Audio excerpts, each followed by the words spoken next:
So if you look at your life, that you come in a box, let's say, and you have all the different pieces, parts that you'll need.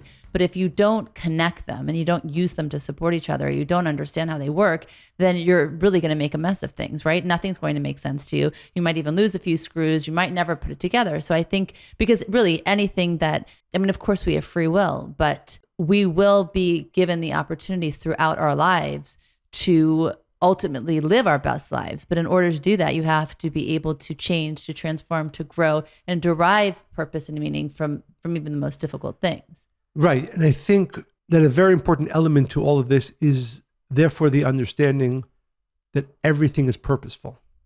Right? Because what does coincidence mean to a person who says, well, it has no cause, it has no real purpose, it's just, an effect of coincidence?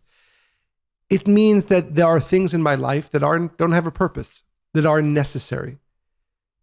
But if you live a life that is based on the understanding that my world is perfectly created for me, not only do you look at coincidences differently, you look at life and every moment of life differently.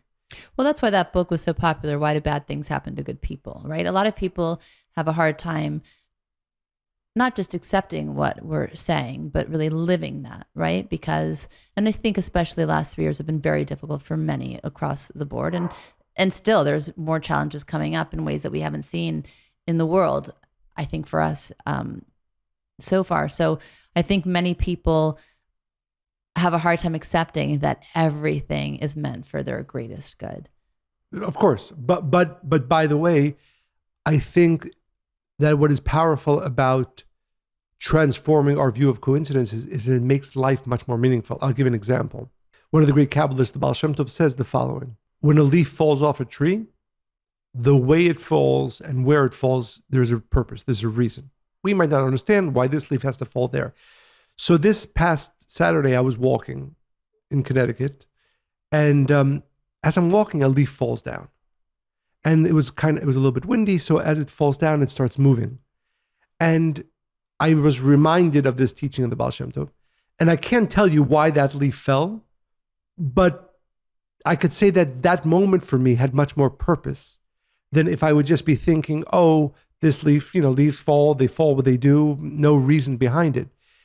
It's well, it made you have this thought that now you're sharing with the world. Exactly. And it's a much more purposeful existence. And this is really what I hope our listeners, one of the inspirations that our listeners receive from today's podcast, that